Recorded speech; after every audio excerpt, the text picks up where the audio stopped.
এই নিয়ে যাও আলু মাত্র 40 টাকা কেজি। না গো দাদা, দুদিন হলো পানি ছাড়া কপালে কিছুই জোটেনি। বাজারে যেন আগুন ধরেছে। এই যে নিন মহাজন, এই নিন আপনার মাল, আর আমাদের টাকা ফেরত দিন। এমা, সত্যি তো, আমি তো বুঝতেই পারিনি যে এমন হবে। তুমি কি পাগল হলে? বাবাই বৃষ্টিতে কিভাবে যাবে বলো তো? কিছু একটা করতে হবে। হায় হায় হায়, আমার এ কি সর্বনাশ হলো, আমার কি সর্বনাশ হলো গো। আমি কেন প্রথমে আমার মেয়েকে দেখতে পেলাম? হায় হায় হায়, পাগল মেয়ে একটা, সব সময় বাবার খেয়াল রাখে। মেয়েটা না থাকলে যে আমার কি হতো।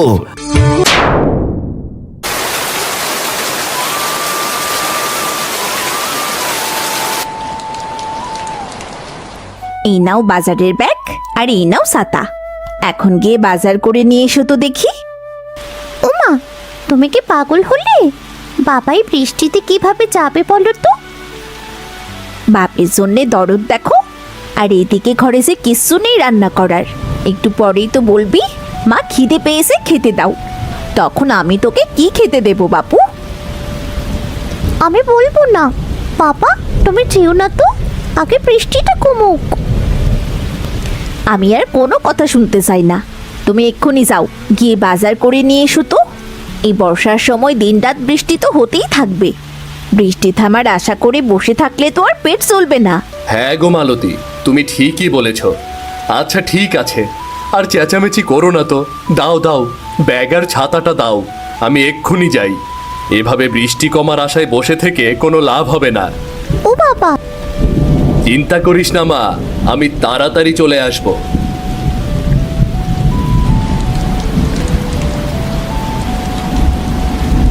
আরে বৃষ্টি তো দেখি অনেকটাই কমে গেছে। আমি চললাম গো মালতী, আমি চললাম।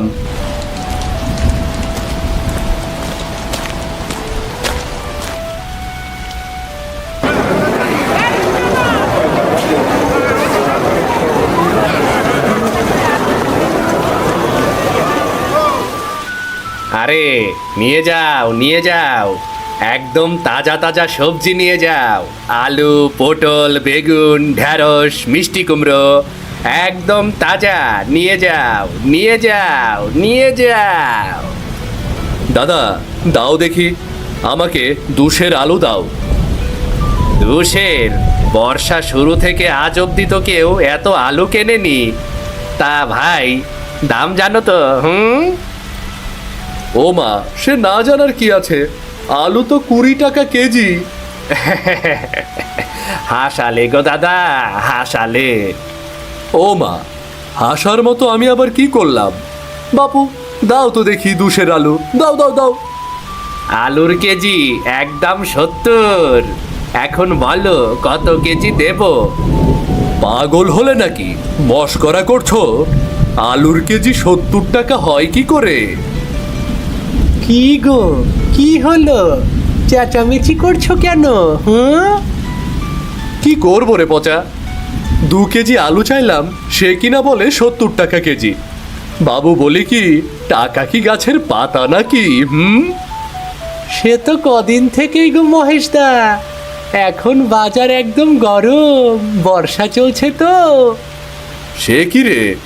শুনেছি বর্ষার সময় জিনিসপত্রের দাম কমে যায়, এখন তো দেখছি পুরাই গরম রে। সে আর বলতে হবে না গো দাদা, আমি বরং চলি, বৃষ্টি আবার জোরে এলো বলে। ভাই, দাম একটু কমাও না, এই দাম হলে তো না খেয়ে মরতে হবে গো। আরে না না না না, দাম 1 পয়সাও কমানো যাবে না। নিলে নাও, আর না নিলে যাও তো দেখিনি। যাও যাও যাও যাও। আচ্ছা, পটল কত করে? আলু 70 টাকা, পটল 50, বেগুন 55, ঢ্যাঁড়স 40, মিষ্টি কুমড়ো 60। এখন বলো কি নেবে? বলো বলো বলো। এ তো দেখছি সোনার দরে সবজি বিক্রি হচ্ছে। আচ্ছা, একটা কাজ করো, আলু দাও 400 গ্রাম, আর পটল দাও 400 গ্রাম। আর কিছু দেবো নাকি গো দাদা? না না বাবু, আর কিছুই লাগবে না। এই নাও তোমার আলু পটলের দাম।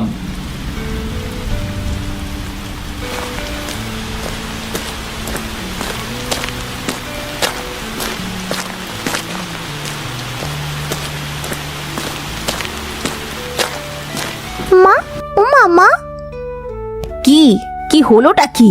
এইভাবে চেঁচাচ্ছিস কেন? হ্যাঁ, বাবা এসেছে, দেখো না মা, গা একদম ভিজে এসেছে।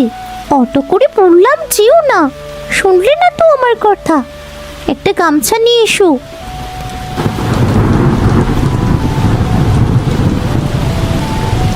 হে মা, সত্যি তো, আমি তো বুঝতেই পারিনি যে এমন হবে। এসো এসো, ঘরের দাওয়ায় এসে বসো। এই নাও তোমার বাজার। এই নাও, গামছাটা দিয়ে আগে মাথাটা মুছে নাও। ভেজা শরীরে থাকলে তো জ্বর হবে যে।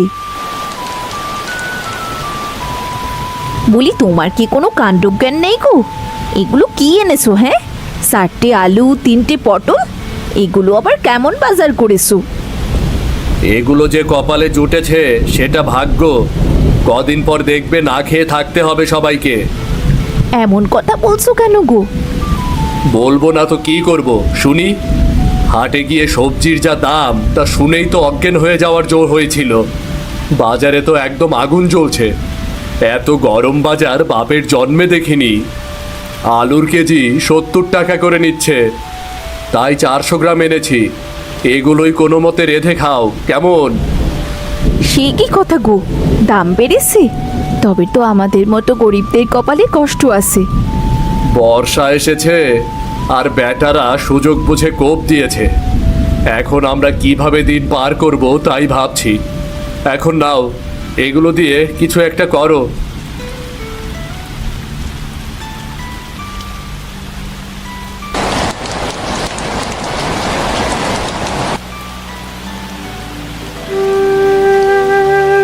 মহেশদা, ও মহেশদা, মহেশদা।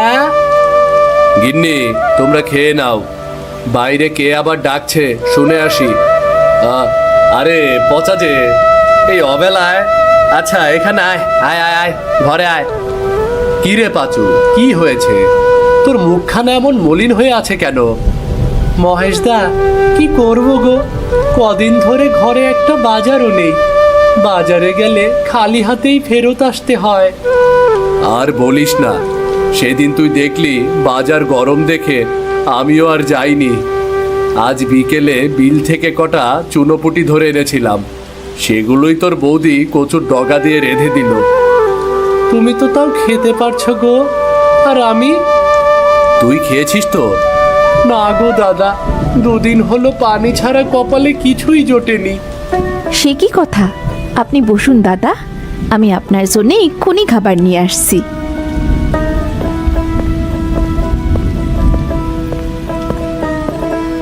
বেশি কিছু নেই দাদা, এই ভাতটুকু খেয়ে নিন, তাও তো শরীরটা ভালো রাখবে। হ্যাঁ রে ভাই, কটা খেয়ে নে পচা।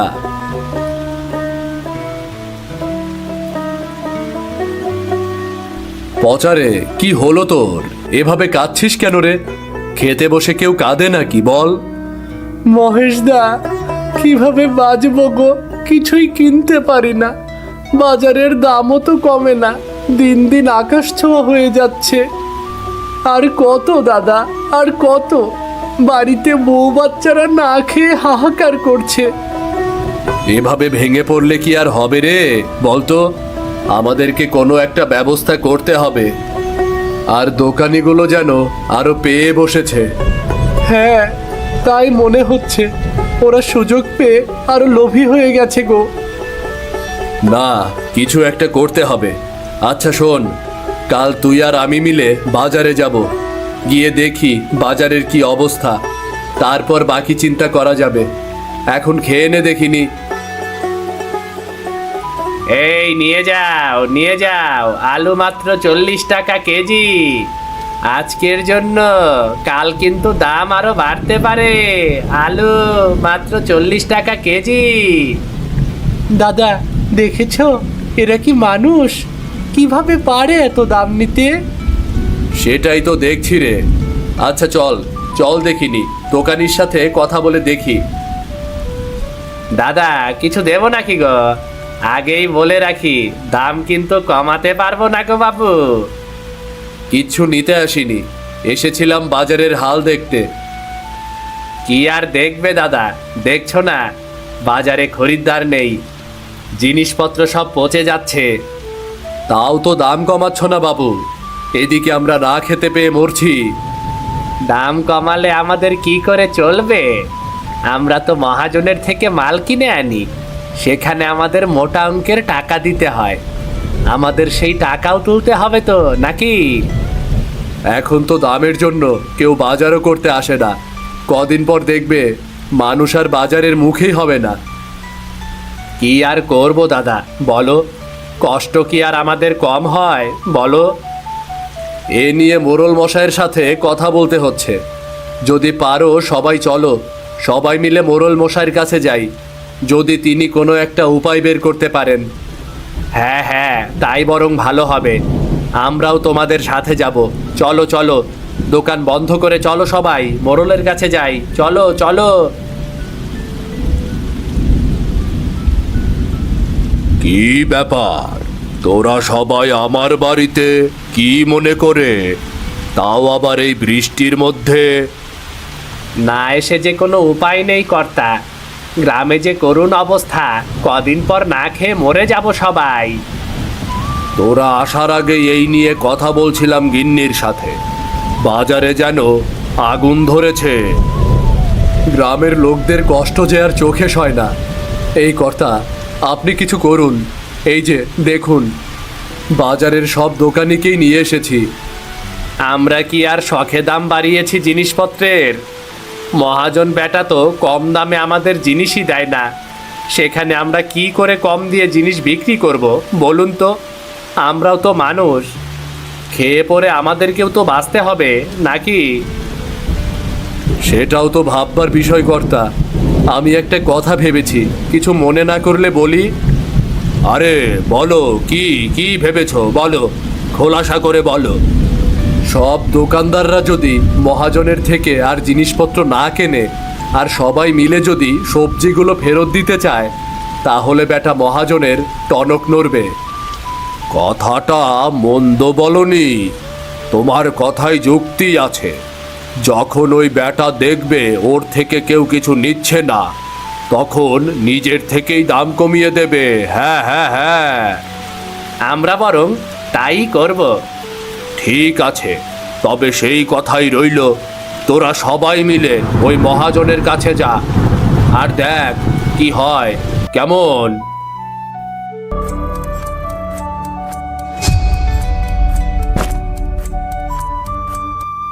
এই যে নিন মহাজন, এই নিন আপনার মাল, আর আমাদের টাকা ফেরত দিন। কেন কেন রে, হলো কি তোদের বলতো? আপনি আমাদের কাছে চড়া দামে মাল বেচেন, আর ওইদিকে বাজারে এত দামে কেউ কিছু কেনে না, বরং ওদের না খেয়ে থাকতে হয়। ওদের এতই যখন দরদ, তাহলে ওদের বিনামূল্যে জিনিস দে না। যা যা যা। সে না হয় আমরা দেখে নেব। এখন আপনি আপনার মাল ফেরত নিন, আর আমাদের পয়সা ফেরত দিন। বেচা মাল এই হরি মহাজন ফেরত নেয় না। মাল নিলে নে, না নিলে যা এখান থেকে। যা যা যা যা। এই চল চল, মাল এখানেই পচুক, আমাদের বাকি টাকা লাগবে না। চল চল চল।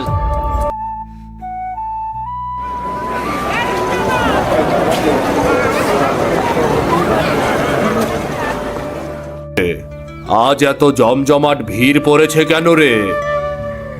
কি জানি কর্তা, চলুন তো সামনে এগিয়ে দেখি কি হয়েছে। বাবু, আজ তো দেখি ভালোই ভিড় পড়েছে হাটে। বাবারে বাবা! আরে কর্তামশাই, আসুন আসুন, সব হয়েছে আপনার বুদ্ধির কারণে। কেন দাদা, কি হয়েছিল? আসল কথাটা এবার হুজুরকে বলো দেখি। আমি বলছি কি হয়েছে, আমি বলছি। না না না না, এভাবে লোভ করে বেশি লাভের আশায় তো দেখছি নিজেরই লস হয়ে যাচ্ছে। এই দাঁড়া দাঁড়া, তোরা শোন, তোরা মাল না নিলে এগুলো সব পচে যাবে রে। এতে বরং আমার আরো বেশি লস হবে। এক কাজ কর, মালগুলো তোরা নিয়ে যা, আগের থেকে অর্ধেক দামে নিয়ে যা। এসেছে এখন লাইনে, আমরা তো এটাই চাচ্ছিলাম গো মহাজন। সবাই যেন অল্প মূল্যে খেতে পারি। এই যে তোমরা যার যার মাল নিয়ে যাও, আর কাল থেকে জিনিসের মূল্য কমিয়ে দেবে একদম, কেমন? উচিত হয়েছে বাবু। এখন আলুর দাম কত করে? এই তো দাদা 40 টাকা। না না, ঠুকু মাত্র 30 টাকা করে দেব নাকি গো? আরে দেবে না মানে? আজ ব্যাগ ভরে বাজার করে নিয়ে যাব। এই পচা, আর কষ্ট হবে না রে। বর্ষার গরম বাজার যে একেবারে ঠান্ডা হয়ে গেছে রে। দাদা যা বলেছ।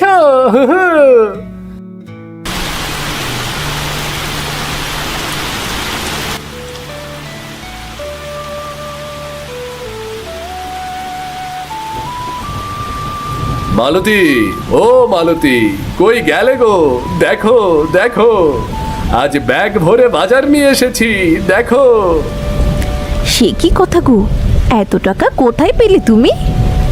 কষ্টের দিন যে ফুরলো গো, আমার সব কষ্ট ঠিক হয়ে গেছে এবার। এবার থেকে সব আগের দামে পাবো গো। যাক, কাজে কাজ হলো বলো। কত কষ্টই না করেছি সবাই মিলে। মা, এখন তাড়াতাড়ি রেঁধে বেড়ে দাও, বড্ড খেতে পেয়েছি। আজ সবজি তরকারি করো কেমন, পেট ভরে খাবো। ময়নার জন্য কচুর ডগাও এনেছি, চুনোপুটি দিয়ে রেঁধে দিও। কি করছো? না না, সেদিন তো ক্ষুধার জ্বালায় খেয়ে নিয়েছি, আর খাবো না। তোরা মা বেটিয়ে কি শুরু করলি রে? অনেক দিন আগের কথা, কোনো এক সবুজ শ্যামল রাজ্যের প্রান্তে ছিল একটা জঙ্গল। সেই জঙ্গলের ভেতর একটা কুঁড়ে ঘরে বাস করত এক কাঠুরিয়া ও তার একমাত্র সুন্দরী কন্যা মেঘমালা। মেঘমালা যেমন ছিল রূপবতী, তেমনি জ্ঞানের দিক থেকেও অনেক এগিয়ে।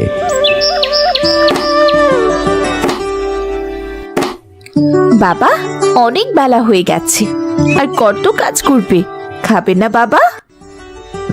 হ্যাঁ রে মা, খেতে তো হবেই, না খেয়ে কি আর কাজ করা যায়?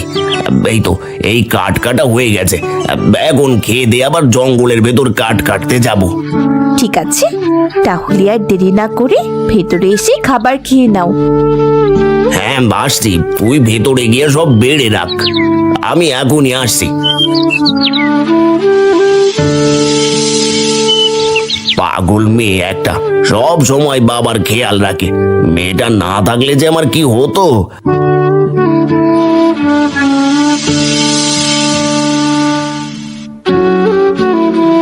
এই দে মা দে, এই তাড়াতাড়ি কটা খেয়ে তারপরে এখনই আবার কাঠ কাটতে যেতে হবে।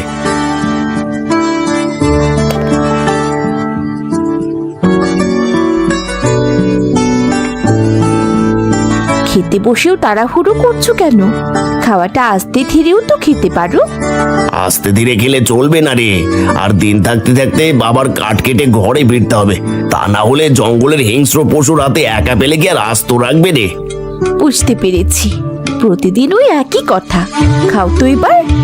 মারে, তোর মা মরার পর দিন থেকে সারাদিন তোকে অনেক কষ্ট করতে হয়। কিসের কষ্ট? শুধু রান্না আর কাপড় চোপড় ধোয়া, এতে আবার কষ্ট কিসের? তুমি তো কত কষ্ট করো বাবা, সারাদিন গাছ কেটে সেগুলো আবার মাথায় নিয়ে বিক্রি করো।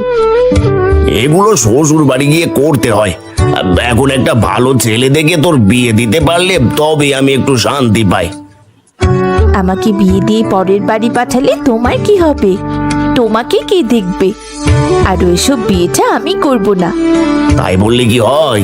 মেয়েদের তো শ্বশুর বাড়ি যেতেই হবে। খবরদার বাবা, আমার বিয়ের কথা একদম বলবে না। আমি বিয়ে করব না, আমি তোমাকে ছাড়া থাকতেই পারবো না বাবা। ঠিক আছে ঠিক আছে, আর বলবো না, আমার খাওয়া হয়ে গেছে, এবার আমি তাহলে আসি। ঠিক আছে যাও, কিন্তু দিন থাকতেই ফিরে এসো বাবা। হ্যাঁ হ্যাঁ, দিন থাকতেই ফিরে আসবো।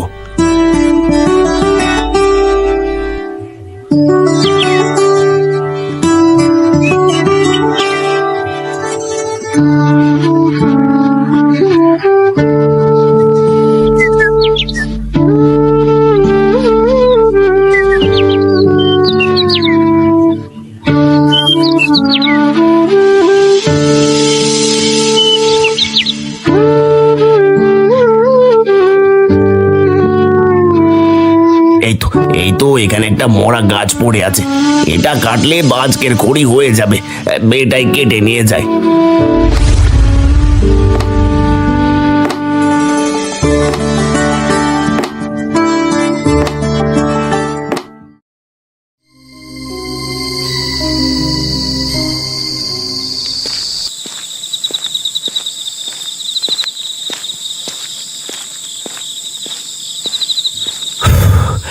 আজ কাঠ কাটতে কাটতে কখন যে বেলা ডুবে গেছে বুঝতেই পারিনি। এদিকে চারপাশে শুধু হিংস্র প্রাণীদের ডাক শোনা যাচ্ছে। জানি না আজ সুস্থভাবে বাড়ি ফিরতে পারবো কিনা। ওরে বাবা, এ তো বাঘ।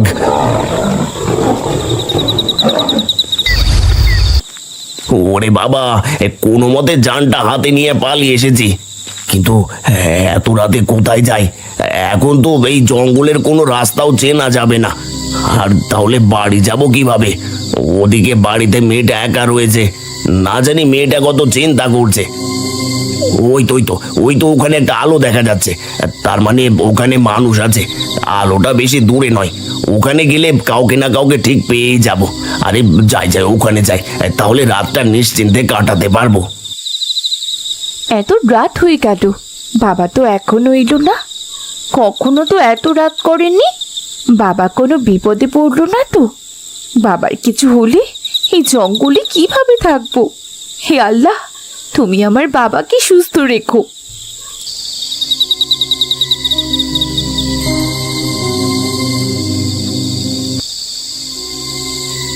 এ তো দেখছি রাজপ্রাসাদ, তার মানে এই রাজপ্রাসাদ থেকেই আলো দেখা যাচ্ছে। যাই হোক, বাঁচতে হলে ভিতরে যেতেই হবে। এই যে শুনছেন, কেউ কি আছেন? দরজাটা একটু খুলুন না, খুব বিপদে পড়েছি, দরজাটা খুলুন। আরে কেউ কি আছেন? কাউকেই তো দেখতে পাচ্ছি না, তার মানে দরজাটা খোলাই ছিল। আরে আগে যাই, আগে গিয়ে ভেতরে বসি। যেহেতু ভেতরে আলো জ্বলছে, তার মানে ভেতরে কেউ না কেউ তো আছেই।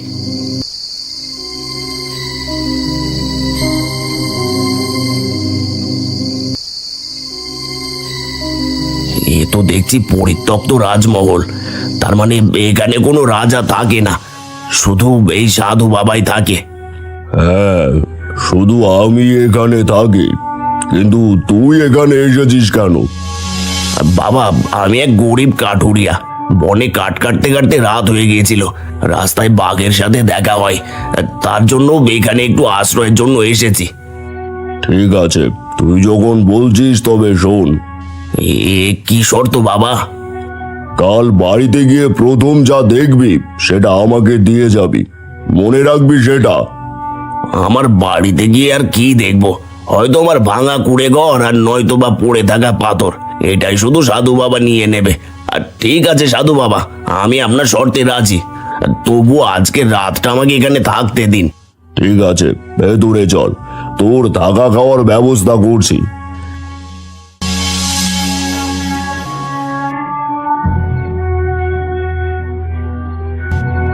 এগুলো খেয়ে আজকে রাতটা এখানে কাটিয়ে সকাল হলে সোজা বাড়ি চলে যাবি। কাল বাড়িতে গিয়ে প্রথম যা দেখবি সেটাই আমাকে দিয়ে যাবি, তা না হলে সেই জিনিস অভিশপ্ত হয়ে যাবে। আর ঠিক আছে সাধু বাবা।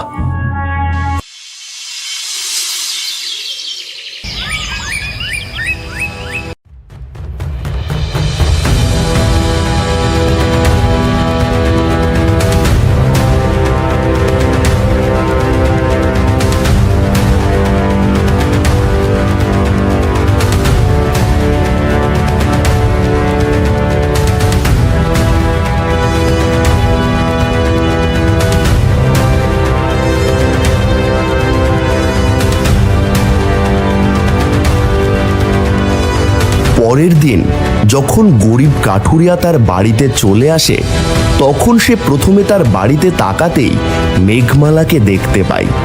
মেঘমালাকে দেখে কাঠুরিয়ার মাথায় আকাশ ভেঙে পড়ে। সঙ্গে সঙ্গে কাঠুরিয়া কান্না করতে শুরু করে। হায় হায় হায়, আমার এ কি সর্বনাশ হলো, আমার কি সর্বনাশ হলো গো। আমি কেন প্রথমে আমার মেয়েকে দেখতে পেলাম? হায় হায় হায়, আমার এ কি সর্বনাশ হলো।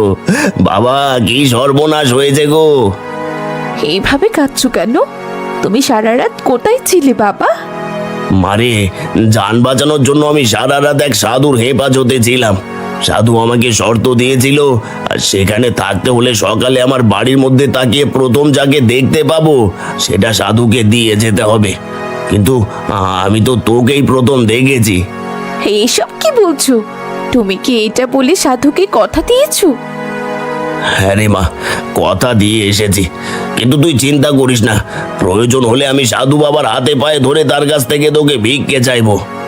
না বাবা না, তুমি যখন কথা দিয়েছো আমাকে তো যেতেই হবে। চলো, এক্ষুনি ওই সাধুর কাছে চলো। কিন্তু মা। কোনো কিন্তু নয় বাবা, তুমি আমাকে হারানোর ভয় করছো। এই তো, তিনি যদি সত্যিকারের সাধু হয়ে থাকেন তাহলে সে কোনো দিন আমার ক্ষতি করবে না। চলো বাবা।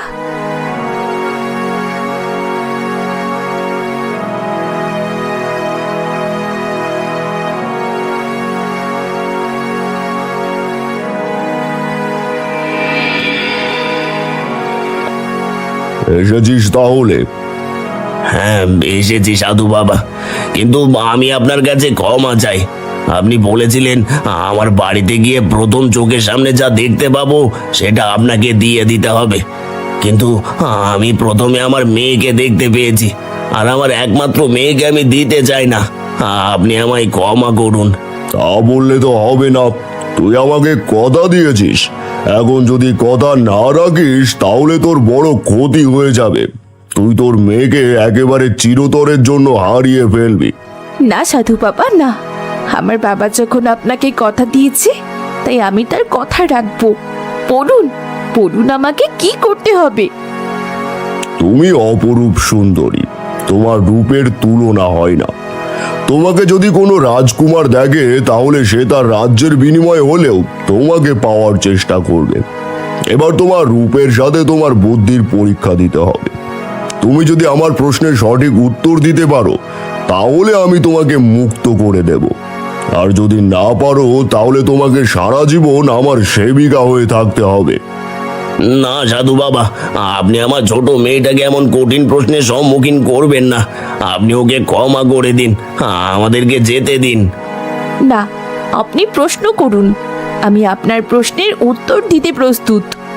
আমার প্রথম প্রশ্ন হলো, এই বিশাল পৃথিবীতে সবচেয়ে মূল্যবান জিনিস কি? সময়। সময় হলো সবচেয়ে বেশি মূল্যবান। বাহ, তোমার উত্তরটি সঠিক হয়েছে। এবার দ্বিতীয় প্রশ্ন, সবচাইতে শক্তিশালী কোন জিনিস? ভালোবাসা, কারণ ভালোবাসা ঘৃণা আর বিদ্বেষকে জয় করতে পারে। বাহ বাহ বাহ, সঠিক উত্তর। এবার শেষ প্রশ্ন, কোন জিনিস মানুষকে সুখ ও তৃপ্তি দেয়? অন্যের মুখে হাসি ফোটানো, কারণ অন্যের মুখে হাসি ফুটিয়ে যে সুখ আর তৃপ্তি পাওয়া যায় তার কোথাও পাওয়া যায় না।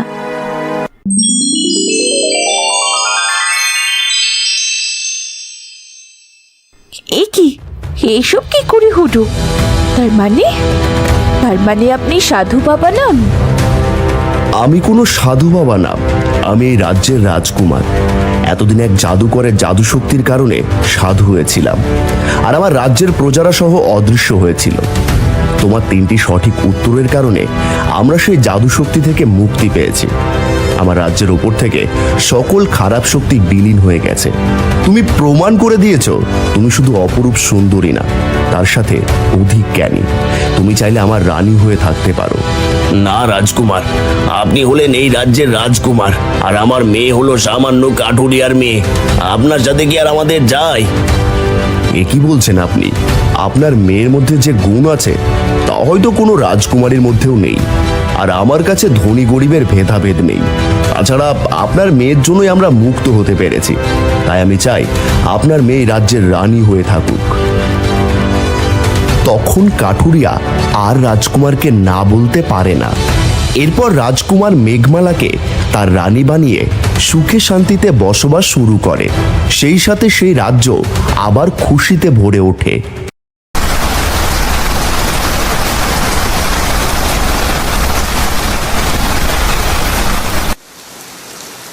না, মনে হচ্ছে আর হোটেলটা চালানো যাবে না। ও মা, কি বলছো গো? এতদিনের হোটেল বন্ধ করে দেবে? তাছাড়া আর উপায় কি বলো? আমাদের অতি সস্তায় ভাতের হোটেল, কোনো মতে কষ্ট করে তাও চালাচ্ছিলাম, কিন্তু এই বর্ষায় তো আর চালাতে পারছি না। বৃষ্টির দিনে খাওয়ার লোক তো একটু কম আসবেই, কিন্তু যারা রোজ আসে তাদের কথাও তো ভাবতে হবে। সে আমি কি করব, দানছত্র তো আর খুলে বসিনি। এই বর্ষায় সবজির দাম কি হয়েছে দেখেছ? বেগুন, টমেটো এসব তো ধরা ছোঁয়ার বাইরেই ছিল। এখন পটল ঝিঙাতেও হাত দেওয়া যাচ্ছে না। ডাল ভাতের সাথে কিছু একটা তরকারি আর ভাজাও তো লাগে নাকি।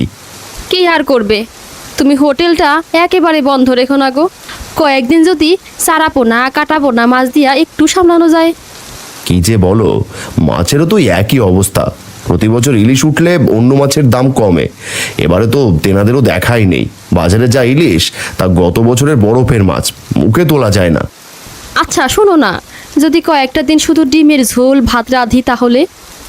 ডিমের ঝোল ভাত সে দু একদিন চলতে পারে, তবে রোজ রোজ এরা সবাই ডিম খাবে নাকি? কয়েকজন গ্রাহকের আবার না কুঁচু, পয়সা বাড়ালেই মুখ ভার, কিন্তু রান্না চাই পরিপাটি। হ্যাঁ, আহা, এরাই তো এই হোটেলের লক্ষ্মী। আচ্ছা তুমি রাগ করো না, এবারে বাজারে যাও, যা সস্তায় পাবে নিয়ে এসো। আমি ঠিক ভালো কিছু একটা বানিয়ে দেব। দূর, এই জল কাদার মধ্যে আজ আর বাজারই যাব না, যা আছে তাই দিয়ে কিছু করে দাও। আলু পেঁয়াজ আছে। আচ্ছা শোনো না, আজ বেশ করে খিচুড়ি আর আলুর দম রান্না করে দেই, বেশ বৃষ্টিও হচ্ছে। খিচুড়ি? তা করলেই পারো, তবে সবাই আবার খাবে তো। না না, দেখো ঠিক খাবে, বর্ষা মানি তো চালে ডালে খিচুড়ি। আচ্ছা দেখো, যা ভালো বোঝো। কিন্তু তরকারি যা ছিল তা তো কেটেই ফেললাম, এইগুলো কি হবে? ঠিক আছে, আমি একটা পাঁচমিশালি লাবড়া বানিয়ে দিচ্ছি, তুমি পরে খিচুড়িটা বানিয়ে ফেলো। আচ্ছা ঠিক আছে, আমি আমের আচারটা বার করি, খিচুড়ির সাথে জমবে ভালো। দেখো কতদিন খিচুড়ি খাইয়ে হোটেল চালু রাখতে পারো।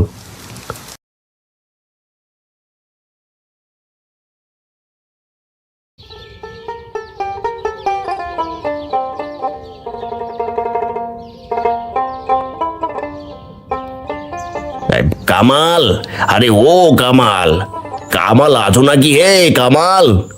ওই দেখো কেউ ডাকছে তোমাকে। এর মধ্যে কেউ খেতে চলে আসলো নাকি? আরে যাই, কাজের সময় যত উৎপাত।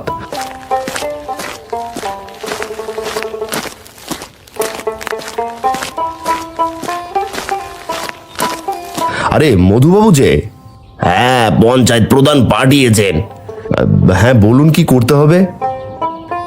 সেচ দপ্তরের একজন বড় কর্তা আজ গ্রামে আসবেন। এই বৃষ্টিতে বন্যা পরিস্থিতি হলে যা যা করার তার রিপোর্ট বানাবেন। কিন্তু আমি তো এসবের কিছুই বুঝি না।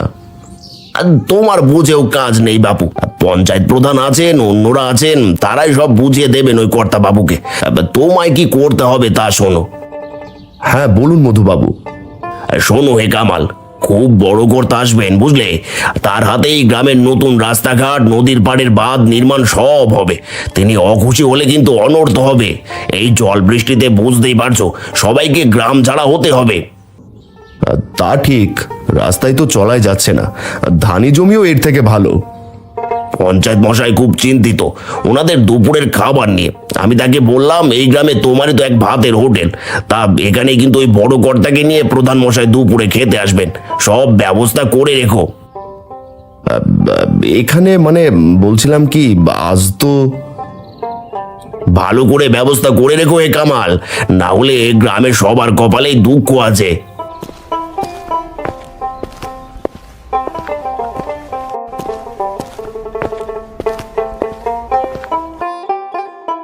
দেখো দেখো, খিচুড়ির কেমন সুগন্ধ বের হয়েছে। কি গো, চুপ করে গেলে কেন? কি হয়েছে? সর্বনাশ হয়েছে, এবার প্রধান মশাই এমনিতেই হোটেল বন্ধ করিয়ে দেবেন, গ্রামের লোকজনও খুব পেটাবে আমাকে। কি সব বললে উল্টাপাল্টা? কি হয়েছে বলো তো? শহর থেকে বড় একজন অতিথি এসেছেন, তিনি নাকি আমার এই হোটেলে খাবেন। কি হবে বলো তো? এ তো ভালো কথা, কত সম্মানের ব্যাপার বলো তো। সম্মানের কি আর নামগন্ধ কিছু থাকবে? হায় হায় হায়, এত বড় অতিথিকে খাওয়াবোটা কি? খিচুড়ি? ছ্যা ছ্যা ছ্যা ছ্যা। কি হয়েছে তা তো বলো, আমি তো কিছুই বুঝতে পারছি না। সব বুঝে আর কি করবে শুনি। ওই বাবু তোমার এই খিচুড়ি খেয়ে যদি খুশি না হয়, তবে গ্রামের রাস্তাঘাট নদী বাঁধ কিছুই মঞ্জুর হবে না, বুঝলে? বর্ষায় ঘর বাড়ি রুজি রুটি সব ধুয়ে যাবে। অন্য আর তো কিছু করা যাবে না, খিচুড়ি খাওয়াবো, যা থাকে কপালে। হ্যাঁ, সেই আল্লাহ আমাদের ভরসা। এখন চলো চলো, আর কথা বলে সময় নষ্ট করে লাভ নেই। তোমার খিচুড়ি তো হয়ে গেছে, আমি লাবড়াটা দেখছি। হ্যাঁ তাই যাও, আমি আচারটা বের করছি। কখন আসবে কিছু বলেছে? দুপুরবেলায় তো আসবে বললেন। প্রধান মশাই সাথে থাকবেন, গ্রামের লোকেরাও থাকবে গো। বলছি শোনো না, আমাদের পাঁপড় ছিল না? হ্যাঁ আছে তো, কি হবে তা দিয়ে? খিচুড়ির সাথে পাঁপড় ভাজা হলে একটু ভালো হতো না? বেশ ভালো হবে গো, তুমি কোনো চিন্তা করো না। বড় কর্তা, প্রধান মশাই সবাই খুশি হবেন। দেখা যাক, খাবার ওনাদের পছন্দ না হলে কিন্তু খুব মুশকিল, নাক কাটা যাবে আমাদের। আসুন আসুন বড়বাবু আসুন, এই হলো আমাদের গ্রামের পঞ্চায়েত অফিস। মধু, ওনার জন্য চেয়ার নিয়ে এসো। না না, কোনো দরকার নেই, আমি ঠিক আছি। এখানকার রাস্তাঘাটের অবস্থা তো একদম ভালো নয়, দেখলাম সব জলে ডুবে রয়েছে। সাধারণ মানুষের হাঁটার পক্ষে খুবই অসুবিধাজনক।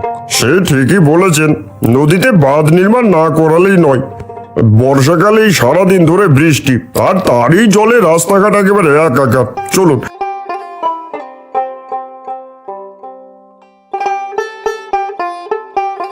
ওই দেখুন বড় কর্তা, এইটা আমাদের বড় নদী। এই নদী হলো আমাদের গ্রামের প্রাণ।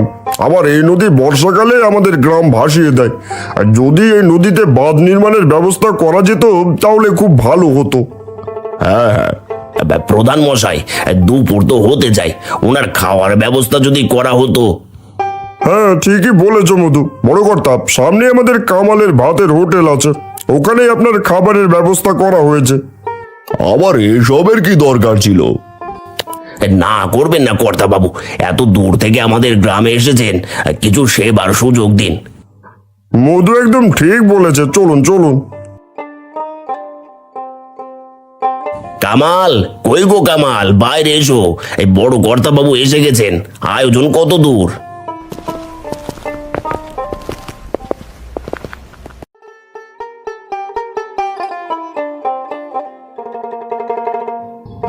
আপনারা সবাই এসে গেছেন? আসুন আসুন, বসুন, এইখানে বসুন। এদিকে আসুন, চেয়ার পাতা আছে। আসুন প্রধান মশাই, কর্তা বাবু আপনিও আসুন। কামাল, রান্নার কি অবস্থা? সব ঠিকঠাক আছে তো? বড় কর্তা বাবু খাবেন বলে কথা। আর কি কি আয়োজন করেছো শুনি? আগে বর্ষাকাল তো, বৃষ্টি হচ্ছে, তাই আমি আর দীপা ভাবলাম। আরে কামাল, এখন এত অজুহাত শুনে লাভ নেই। বর্ষাকালে আমাদের গ্রামের যাতে কোনো সমস্যা না হয়, তার জন্য তো তুমিই ভরসা। তোমাদের হাতের রান্নায় যদি উনি খুশি হন, তবে উনি আমাদের গ্রামের ভালো কিছু করবেন। হ্যাঁ, আগে আসুন, আজকে খিচুড়ি, লাবড়ার তরকারি, চাটনি আর পাঁপড় করেছি। বুঝতেই পারছেন বাজারের যা অবস্থা। এ কি করেছো কামাল? মাছ মাংস কোথায়? শেষ দপ্তরের বড় কর্তা বলে কথা, ওনার কি সাধারণ খাবারে মুখ রুজবে? তোমার উপর ভরসা করে ভুল করে ফেললাম কামাল। মিতালির হাতের খিচুড়ি অসাধারণ খেতে হয়। মধুবাবু দেখবেন, কর্তাবাবু খুব খুশি হবেন। খুশি হবেন না যাই হবেন, বড় কর্তাকে খাওয়াবে কিনা বন্যা ত্রাণের খিচুড়ি, যত সব।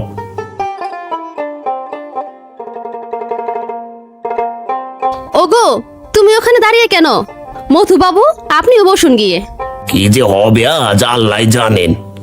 কি হলো গো? কি আর হবে, চলো এখন খাবার দিয়ে গিয়ে।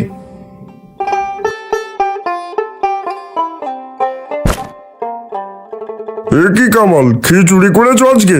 তুমি তো জানতে আজকে আমাদের এখানে অতিথি আসবেন। আগে প্রধান মশাই, বৃষ্টি বাদলের দিন, তাই খিচুড়ি করলাম। আহা, বর্ষার দিনে খিচুড়ির গন্ধেই পেট মন ভরে গেল। খেলে কতই না ভালো লাগবে। অসাধারণ স্বাদ হয়েছে। লাবড়াটার তো কোনো জবাব নেই। আপনার ভালো লেগেছে? আর একটু দেবো, চাটনি পাঁপড় আছে। তা দেবে বই কি, আজ প্রাণ ভরে খিচুড়ি খাবো। কতদিন পর এমন খিচুড়ি খেলাম। সত্যি খুব ভালো হয়েছে খিচুড়ি আর লাবড়ার তরকারি। আমি ভুল ভেবেছিলাম, ভাবলাম বড় কর্তার ভালো লাগবে না। সে কি, কেন? বর্ষার দিনে খিচুড়ির থেকে আর ভালো খাবার হয় নাকি? আমার তো বেশ প্রিয় খিচুড়ি লাবড়ার তরকারি, আর স্বাদও হয়েছে ঠিক আমার মায়ের হাতে বানানো খিচুড়ির মতো। আপনাকে অনেক ধন্যবাদ। তাহলে কি আমাদের গ্রামের রাস্তাঘাট, নদীর বাঁধ নির্মাণ সব ঠিক হয়ে যাবে তো? অবশ্যই, আমি কালই শেষ দপ্তরে গিয়ে আলোচনা করবো এই নিয়ে। সেটা শুধু তোমাদের উপর খুশি হয়ে নয়, তোমাদের যাতে রাস্তায় চলতে ফিরতে অসুবিধা না হয় তার জন্য। আপনাকে যে কি বলে ধন্যবাদ জানাবো আমরা। সব হবে, তবে একটা শর্ত আছে অবশ্য। আমি যখন এই গ্রামে আসবো, এই হোটেলে আসবো, আমায় কিন্তু খিচুড়ি বানিয়ে খাওয়াতে হবে, হ্যাঁ? আর আমারও। আজকে কুয়াশাটা তো দেখছি খুব বেশি, আর শীতও দেখছি ভালোই পড়েছে। গিন্নি, এই ঘর থেকে চাদরটা বের করে এনে দাও তো, আমি একটু মাঠের দিকে যাচ্ছি।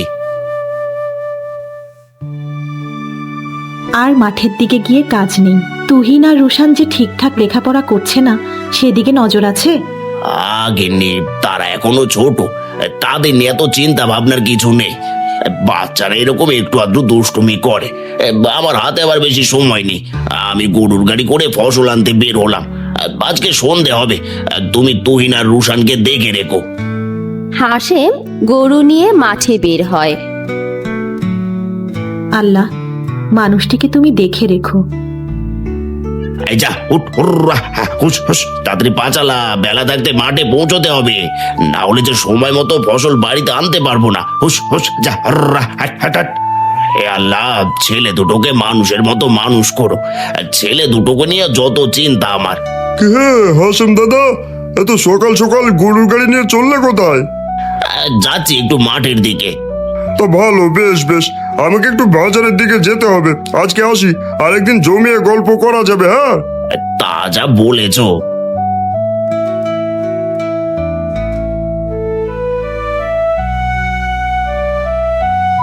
তুহিন আর রুশান কিছুক্ষণ পর বাড়িতে আসবে।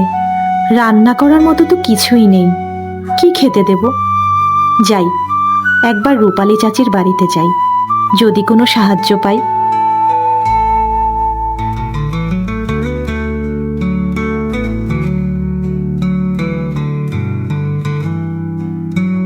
প্রতিদিন মাছ, মাংস, ডিম খাইতে খাইতে মুখে অরুচি ধইরা গেছে।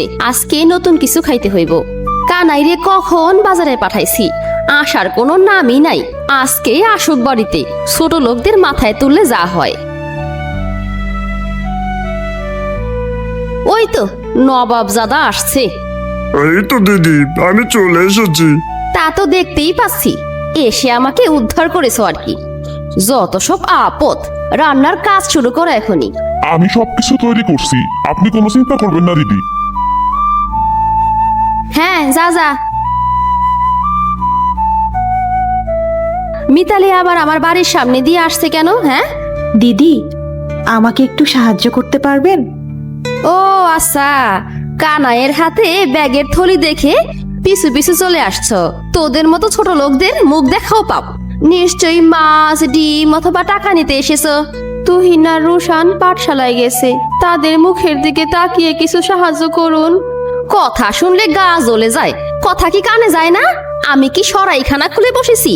যখন আসবি তখনই পাবি। ছেলেদের পাঠশালাতে না পাঠিয়ে কারো বাড়িতে কাজে রাখলেই তো পারিস। যত সব, যা আমার চোখের সামনে থেকে দূর হ। মিতালি কান্না করতে করতে দৌড়ে বাড়ির দিকে যায়। মা, কোথায় গেলে? আমার খুব খিদে লেগেছে, কিছু খেতে দাও আমাদের। দাদা, মা তো দেখছি বাড়িতে নেই, নিশ্চয়ই কারো বাড়িতে গেছে। আমরা দাওয়ায় বসে অপেক্ষা করি।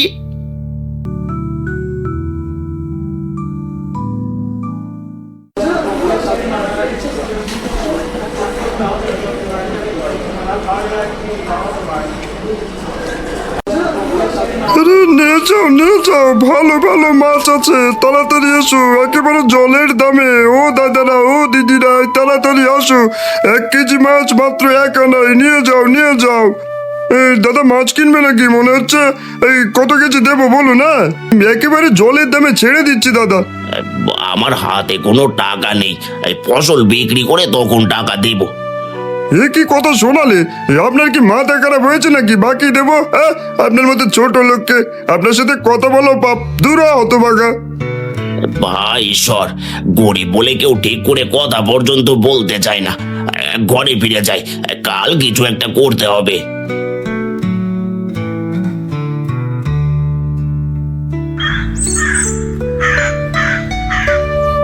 সূর্য তো প্রায় ডুবে গেছে। মানুষটি সেই সকালবেলা গেছে, এখনো ফেরার নাম নেই। বাচ্চা দুটো তো না খেয়ে ঘুমিয়ে পড়েছে।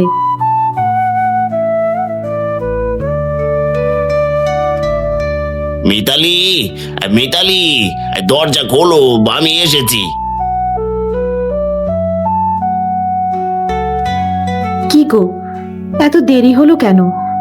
বাচ্চা দুটো যে না খেয়ে ঘুমিয়ে পড়েছে। না, আজকেও কিছু জোগাড় করতে পারলাম না গিন্নি। কাল সকালে ফসল বিক্রি করে বাজার সদাই করতে হবে। আজকে জল খেয়ে কাটিয়ে দাও।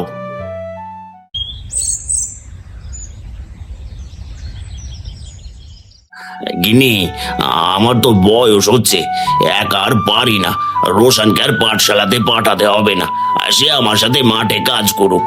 তুমি যা ভালো মনে করো। আজকে আমি কার্তিক দাদার সাথে কথা বলে তুহিনকে শহরে পড়াশোনা করতে পাঠিয়ে দেব, আর রোশন আমার সাথে মাঠে কাজ করবে। শুনেছি শহরে পড়াতে অনেক টাকা পয়সা লাগে। এত টাকা কোথা থেকে জোগাড় হবে?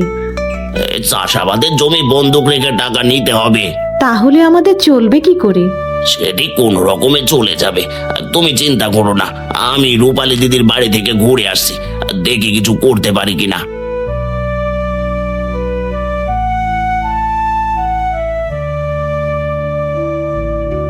আজকে কি রান্না বসালে কানাই?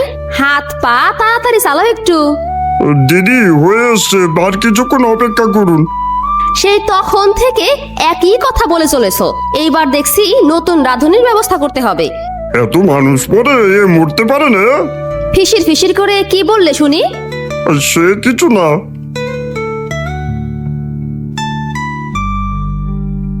দিদি, অনেক আশা নিয়ে আপনার কাছে এসেছি, দয়া করে খালি হাতে ফিরিয়ে দেবেন না। টাকা পয়সা আমি কিছু দিতে পারবো না বলে দিলাম। আমার চাষাবাদের জমিগুলোর বিনিময়ে যদি কিছু টাকা দিতে পারতেন, বড় উপকার হতো। ঠিক আছে, টাকা পয়সা যদি সময় মতো না পাই, জায়গা জমি সব কেড়ে নিব, এই বলে দিলাম। কানাই, রমেশকে কিছু টাকা দিয়ে দে। ঠিক আছে দিদি, আমি এক্ষুনি টাকা বের করে দিচ্ছি।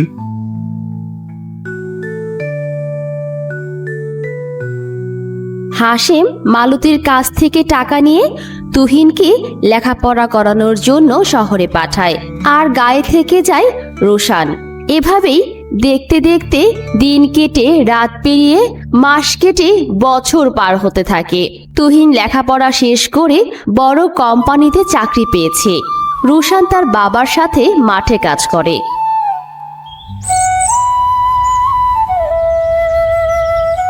বাবা রোশান, কই গেলি রে? আমার শরীরটা খুব একটা ভালো নেই, আমি মনে হয় আর বেশি দিন বাঁচবো না। তুহিনকে খুব দেখার ইচ্ছে হচ্ছে, একটু খবর দে না। বাবা, আমি কাল ভোর থাকতেই শহরের উদ্দেশ্যে বেরিয়ে যাব। তুমি কোনো চিন্তা করো না, তোমার কিচ্ছু হবে না।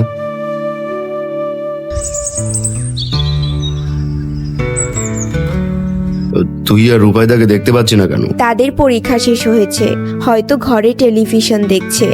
অনেকদিন হলো গ্রামে যাওয়া হয় না, একবার আমার সাথে যাবে নাকি? না, আমার গ্রামে মোটেই ভালো লাগে না। তোমার ইচ্ছে হয়েছে, তুমি যাও। আমার কি ভালো লাগে? আমার মনে পড়েছে, শীতের সময় গিয়েছিলাম, মাঠে ক্রিকেট খেলেছিলাম। এখন তো আমাদের পরীক্ষা শেষ, কোনো পড়াশোনা নেই। চলো না বাবা, কালকে নানু বাড়িতে যাই। ঠিক আছে ঠিক আছে, কালকে ভোরে বের হব।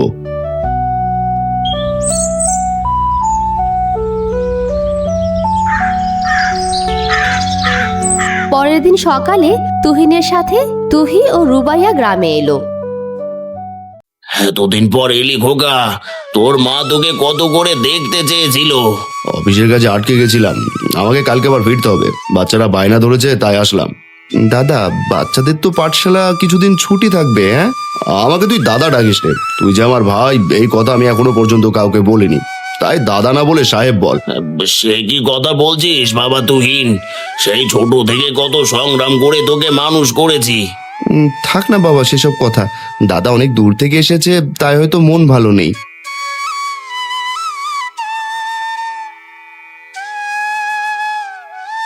আর মন ভালো হয়ে কাজ নেই। মনে আছে হাসেম, সঠিক সময়ে টাকা পরিশোধ করতে না পারলে তোমাদের জমি জায়গা সব আমি তোমাদের থেকে নিয়ে নেব। কান খুলে শুনে রাখো, আর মাত্র 1 মাস। 1 মাস পর আমি আবার আসব। যদি টাকা দিতে না পারো তাহলে তোমার সব কিছুই আমার হবেই, বলে দিলাম। বাবা তুহিন, সবই তো শুনলে। তোমার মায়ের শেষ স্মৃতি এই বাড়িটা কোনোভাবে হাত ছাড়া হতে দিও না। এ তো মহা ফ্যাসাদে পড়লাম, যত সব বুজুর্গি। আমি এক কানা কুড়িয়েও দিতে পারবো না, এই বলে দিলাম। হ্যাঁ, আমি চললাম। এই তুই রূপাই চল। এইভাবে রাগ করে যাস নে বাবা, শোন বাবা, যাস নে।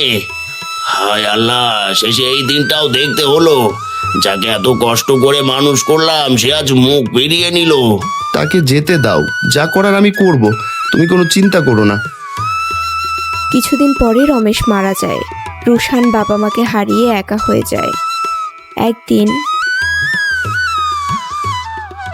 হায় হায় হায়, এ কি সর্বনাশ হলো!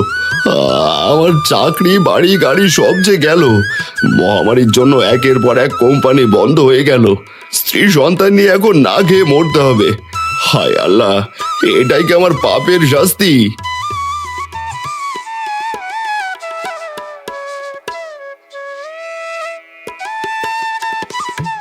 আমাকে ক্ষমা কর ভাই, অহংকারে আমি অন্ধ হয়ে গিয়েছিলাম। যে বাবা মা এত কষ্ট করে মানুষ করলো তাদের সাথে কতটা দুর্ব্যবহার করেছি। আজকে আমি আমার ভুল বুঝতে পেরেছি। আজকে আমি নিঃস্ব। হে আল্লাহ, তুমি আমাকে রক্ষা করো। তুমি তোমার ভুল বুঝতে পেরেছো, এতেই আমি খুশি। ছোটবেলা থেকে আমরা যেমন একসাথে পাঠশালায় গিয়েছিলাম, ঠিক তেমনভাবেই আমরা আবার জীবন যুদ্ধে নামবো।